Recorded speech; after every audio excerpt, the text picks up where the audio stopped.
महाराज वसुदेव बोले, मैं गंगा की सौगंध खा के कहता हूँ कंसराज, तुम दोनों लोगों को छोड़ दो। देवकी के गर्भ से जो भी पुत्र जन्म लेगा मैं तुम्हें बारी बारी करके देता रहूंगा। तुम देवकी के बच्चों का वध करते रहना, तुम्हारी बहन देवकी भी बच जाएगी, तुम्हारे दुश्मन का अंत भी हो जाएगा। कंस बोला, ठीक है वसुदेव, वादा जो तुमने किया इसे निभाना होगा। अगर तुमने नहीं निभाया तो इसी तलवार से तुम्हारी मैं गर्दन काट लूंगा। वसुदेव बोले, जो आज्ञा महाराज, जैसा मैंने कहा वैसा ही करके दिखाऊंगा। सिपाहियों को आदेश दिया, मेरे दादा अपने बहन और बहनों को पकड़ के भोजराज कंस ने जेल में बंद करवा दिया। चलो जेल में इस समय बंद करवाया भैया, बहन बहनों जेल में पड़े हैं। कंस अपने राज सिंहासन पे बैठा इंतजार कर रहा है, कब वो समय आएगा, कब वो समय आएगा जिस दिन मेरे दुश्मन का जन्म होगा और जन्म लेते ही मैं उसे जेल ही में मार डालूंगा। समय बीत रहा है, जेल में पड़े पड़े देवकी को काफी समय हो रहा है और कुछ समय के बाद में भैया देवकी मैया के गर्भ से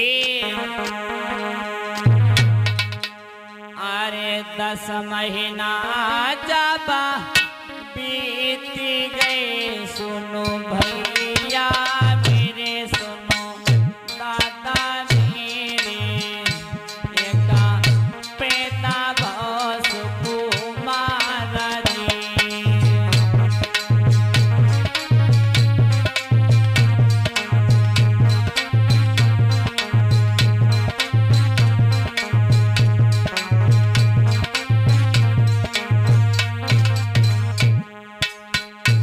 अरे देख लाल जब आपने, अरे भैया मेरे, सुनो दादा मेरे, देवकी रोने लगी थी हरा साई।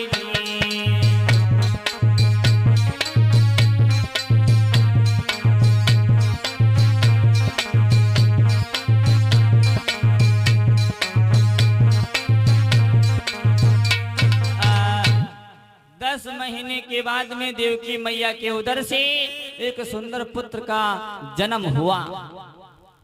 पुत्र का जन्म हुआ तो थोड़ी मुस्कुराहट ओठों पे आई देवकी की। फिर कंस की याद आई गई दादा, तो देवकी रोने लगी।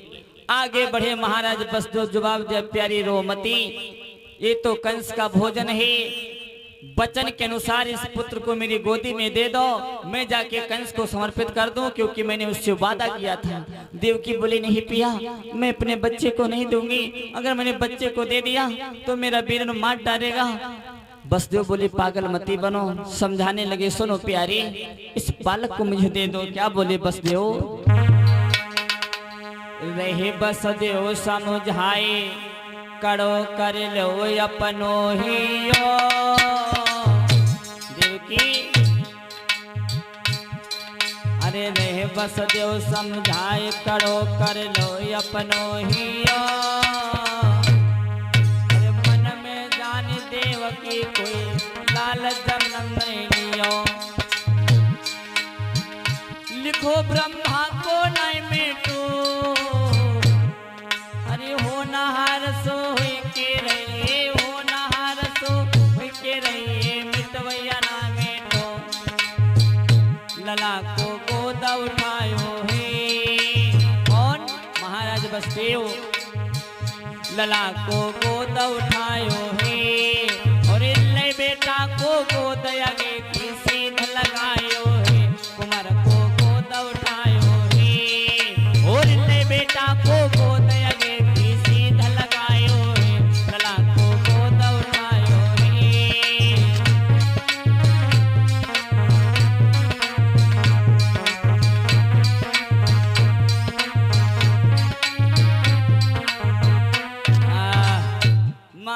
वसुदेव उस पुत्र को देवकी की गोदी से ले लिया और चलते चलते चलते चलते कंस की सभा में पहुंच गए। कंस बैठा हुआ था अपने राज सिंहासन पे। मेरे दोस्तों, जवाब दिया, ये वसुदेव जी कैसे आगमन हुआ? महाराज वसुदेव बोले, महाराज की जय हो, ये रहा देवकी का प्रथम पुत्र इसे मैं तुम्हें समर्पित करता हूँ, आप इसे मार दो या कुछ भी करो, मुझसे नहीं मतलब, मैंने अपना वादा निभाया। कंस बोला मैंने जैसा सोचा नहीं था तुमने वैसा ही करके दिखाया। वो उस मांस के लोथड़े को कंस अपने गोदी में ले लिया, निहार करके देखने लगा कितना सुंदर पुत्र है, कितनी सुंदर मनोहर मूर्ति है, अगर मैं इसका वध कर दूंगा तो मैं बहुत पापी कहलाऊंगा, क्योंकि देवताओं ने तो बताया है कि देवकी का 8वां पुत्र मेरे दुश्मन होगा, ये तो पहला पुत्र है। ना ना ना ना ना, मैं इसको नहीं मारूंगा, मैं इसका नहीं वध करूंगा। कंस के दिल में दया आ गई। वसुदेव से जवाब दिया भोजराज कंस ने, वसुदेव जी इस पुत्र को ले लो और जाके मेरी बहन देवकी को दे देना, मैं इसे जीवन दान देता हूँ। लेकिन हाँ एक काम करना। क्या? सुनो मैं बताऊं। निष्करण इसे नहीं मारूंगा, ले जाइयो इससे सुख पाना। और 8वां पुत्र जब पैदा हो तुम उसे यहाँ पर ले आना।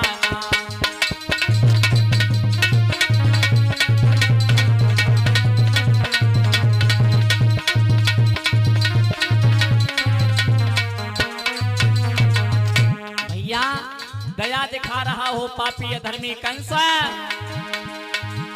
निष्करण से नहीं मारूंगा,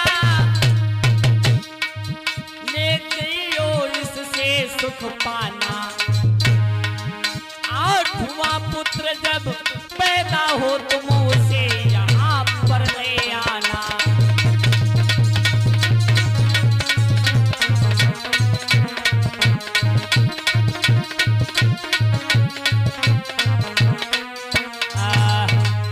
ले जाओ, जिस तरह इस पुत्र को तुम लेके मेरे पास चले आए, इसी तरह देवकी का जो 8वां पुत्र पैदा हो, देर मती करना, इसी तरह मेरे सभा में पहुंचा देना।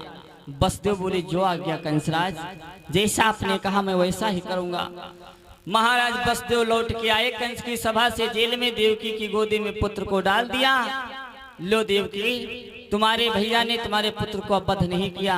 देवकी बोले देख लो पिया, हम तुमसे पहले कहने वाली आती, भैया मारो इतो थोड़े ना कसाई जो मेरे बच्चों को मार डालेगा, वो तो देवताओं ने बहका दिया। बस तो बोले आगे आगे देखते जाओ आंखों से क्या होता है। जब भोजराज कंस ने देवकी के पुत्र को वापस कर दिया, देवताओं ने देखा गजब हो गया। देवता ने विचार किया अगर कंस देवकी के बच्चों का वध नहीं करेगा तो इसके पाप का घड़ा हरगिज नहीं भरेगा, और जब पाप का घड़ा नहीं भरेगा तो भगवान अवतार कब लेंगे।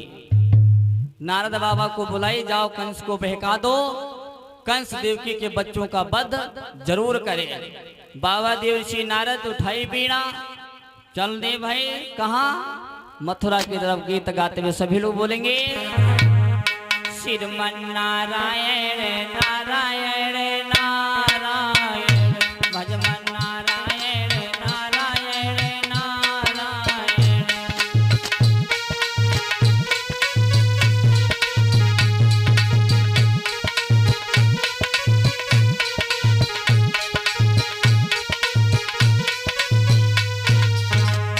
सभी लोग बोलो बोलो, जब तक बइयो ने तो भैया कटियो का बोलना बहुत जरूरी, भगवान ने मुख दिया। एक बात बता दें, अरे जय मुख राम नाम नायावा,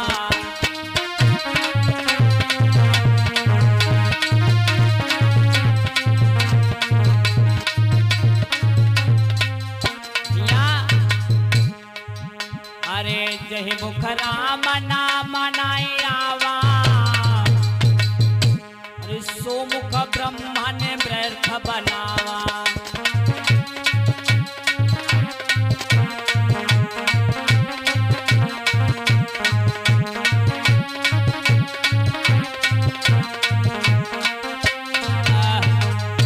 जय मुख राम नाम नयावा, सोमुख ब्रह्मा ने व्यर्थ बनावा। तो तासे बोलो, सभी से निवेदन है भगवान का संकीर्तन बड़े प्रेम से बोलो, यही हमारा और आपके धर्म के विपरीत है, यही हमारे और आपके साथ में जाएगा। सभी लोग बोल लो श्रीमन नारायण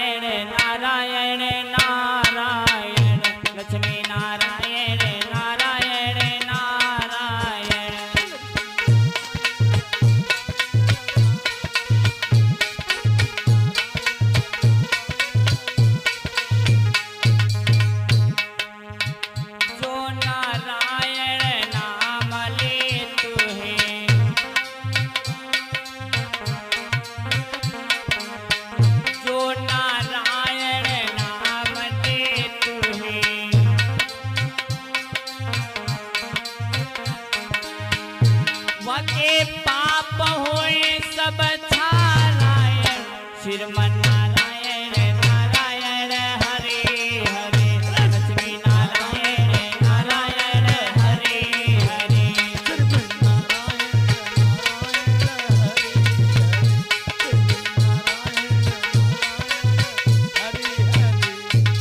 नारायण नारायण।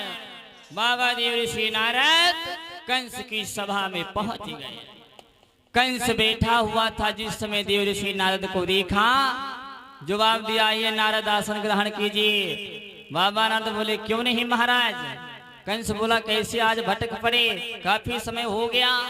नारद बोले, क्या बताएं महाराज, आज भ्रमण कर रहे थे, मथुरा नगरी की तरफ से निकल रहे थे, तो मैंने सोचा भोजराज कंस के दर्शन भी करते चले।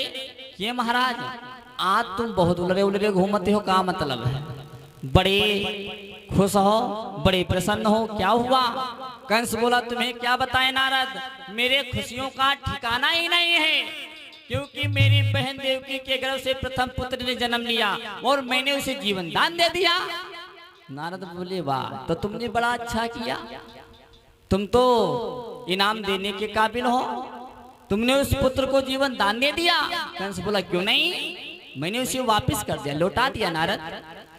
नारद ने जवाब दिया, कंसराज तुम पागल हो गए, पागल। कंस बोला, क्यों, ऐसा आप क्यों कह रहे हैं नारद। देव ऋषि नारद बोले, मैं इसलिए कह रहा हूं कंस कि हो सकता है वो पुत्र तुम्हारा दुश्मन ही हो। कंस बोला, ना ना ना, दुश्मन तो हो ही नहीं सकता नारद, क्योंकि देवताओं ने आकाशवाणी की है, देवकी का जो 8वां पुत्र होगा वो मेरा दुश्मन होगा, वो मेरा काल होगा। नारद बोले, मैं बताता हूँ, इंसान की जब मृत्यु आती है तब उसे कुछ दिखाई नहीं देता, क्यों। अरे जब दुर्दुजा मनुज पे आवे, और पहले परति बुद्धि पे गाजा, हित की बात सुल समला गए, धर्मा बापू लगती जमराज।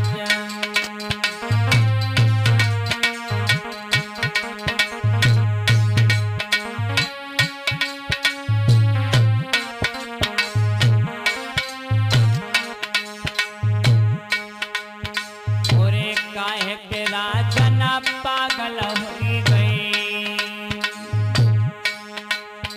पूरे तुम्हारी अकल काटी भगवान, दुश्मन जन्मो है तो मथुरा में, वाको रहिया गए थे दिखाए।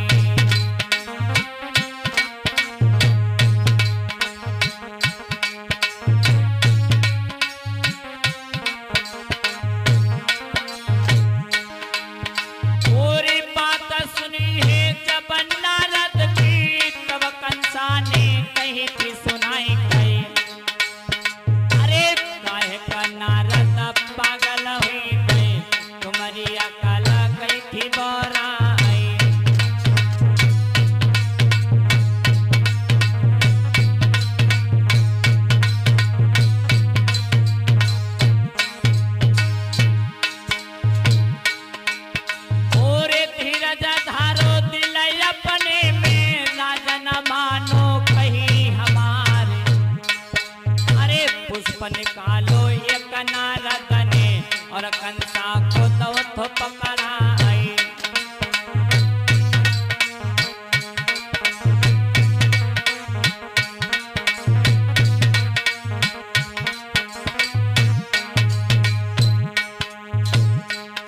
भैया हो नहार बलवान, बुद्धि में पत्थरा पड़ गए हैं, दादा होने हैं बलवान, बुद्धि में पत्थरा पड़ गए हैं।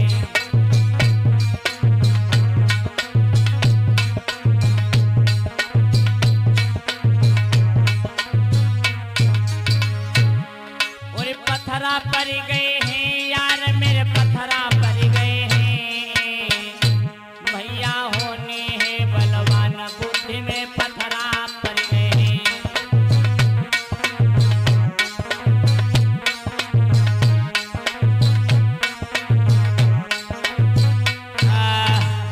मेरे भैया, बाबा देव ऋषि नारद ने जवाब दिया, शत्रु को छोड़ के कंसराज बैठ के आनंद मना रहे हो। एक झोली से पुष्प निकाला और भोजराज कंस के हाथों में पकड़ा दिया। लो इसमें गिनती करके बताओ कितनी पंखुड़ियां हैं।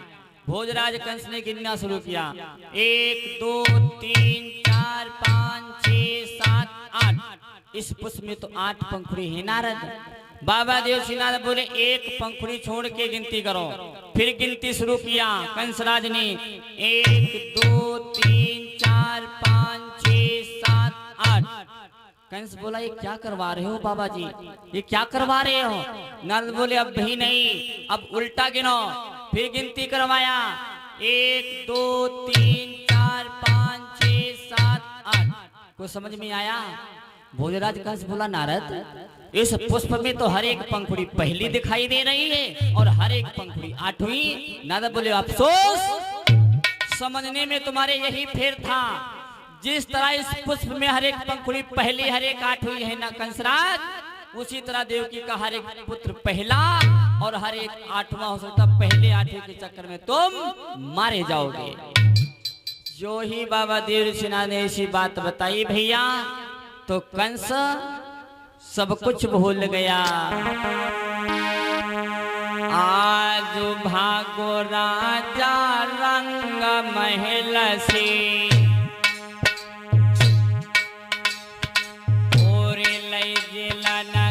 सीधा लगाए चटक चुनरिया लटकती जाए रही, धोतिया दबाती पाए न सो जाए।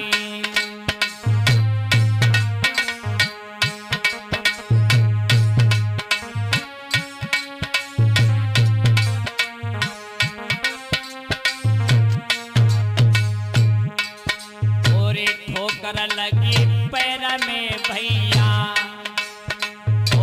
पापी गिरो तो भला रोकाए। असगुन लख के छाती फट गई, कंसा सोची सोची रह जाए।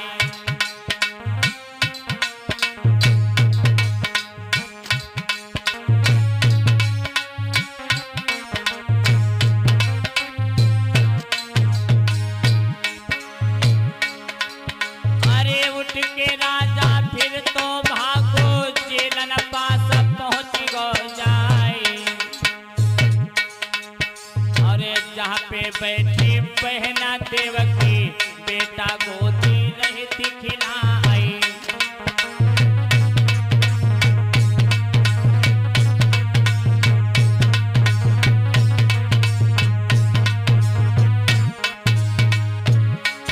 और तब ही पापी बोला न लागो, बहना सुन ले बेटानी के मन से दे दे, प्यारी मानो बात हमारे।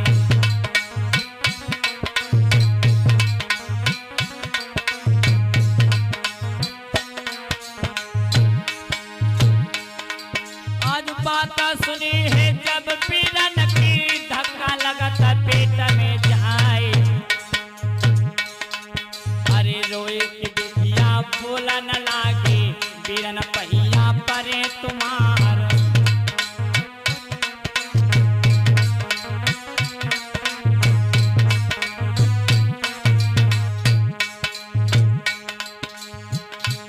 भैया पापी ने कोई कंस देवकी की गोद से लाला।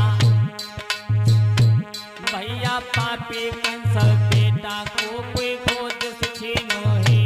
भैया पापी कंस को बेटा को गोदी से छीनो है।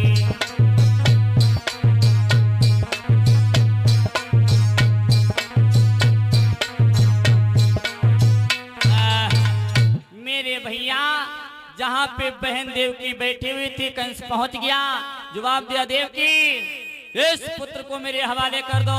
देवकी बोली, भैया ना ना ना, तुमने तो इसे जीवन दान दिया है, मैं इस पुत्र को तुम्हें नहीं दूंगी। अब कंस बोला, ना ना ना ना, इसे लाओ। जबरदस्ती गोदी से खींच लिया और एक बहुत विशाल पत्थर था, पकड़ के पैर उस मासूम बच्चे के भोजराज कंस ने घुमा के पटक दिया उसी पत्थर पे। बच्चे के मांस के लोथड़े लोथड़े हो गए। बहन देवकी रोती रही। पैर पटकता हुआ वो धर्मी नीच कंस अपने महल की तरफ चला गया। ऐसा ही नहीं मेरे भैया, भागवत में प्रमाण मिला है, एक नहीं कंस ने देवकी के 6 मासूम बच्चों का वध कर दिया। 6 बच्चे मार डाले। 7वें नंबर पे देवकी का गर्भ पल रहा है। अब 7वें नंबर पे शेषावतारी लक्ष्मण की बारी है। तो भगवान श्री राम ने सोचा, लक्ष्मण जी भोजराज कंस के अत्याचारों से बच नहीं पाएंगे, हमें क्या करना चाहिए। देवकी का 7वां गर्भ पल रहा है मेरे दादा। 7वें नंबर पे देवकी के गर्भ में शेषावतारी लक्ष्मण जी जिस समय आए हैं, 7 महीना गर्भ पला।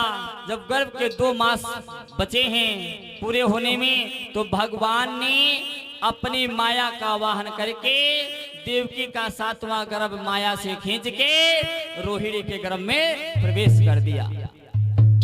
समय पूरा हुआ। सिपाहियों ने महाराज कंस को सूचित किया, महाराज की जय हो। कंस बोला जय हो। पीछे आना हुआ। सारे पहरेदार बोले, महाराज आज तो बड़ी खुशी की बात है, जिसका तुम्हें भय है अब वो दुश्मन की तुम्हारी बारी है। कंस बोला 7वां गर्भ कहाँ गया, कोई सूचना नहीं आई। एक पहरेदार बोला, महाराज 7वां गर्भ ही खंडित हो गया, ना कोई पुत्र पैदा हो ना कोई पुत्री पैदा हुई। देवकी का 7वां गर्भ खंडित हो गया। कंस बोला, क्यों नहीं खंडित होगा, 7वां नहीं बल्कि 8वां खंडित हो जाएगा, क्योंकि हो सकता है दुश्मन मेरे डर से मेरी बहन देवकी के गर्भ में ही ना आए। लेकिन हाँ छोड़ो, अब मेरे दुश्मन की बारी है, तुम लोग शक्ति पे हो जाओ। जिस द्वार पे 2 पहरेदार वहां 4 कर दो, जहां 4 है वहां 6 कर दो। भंडारी को सूचित कर दो, भंडारी से आदेश कर दो रोटियां बना के नाली में डाल दे।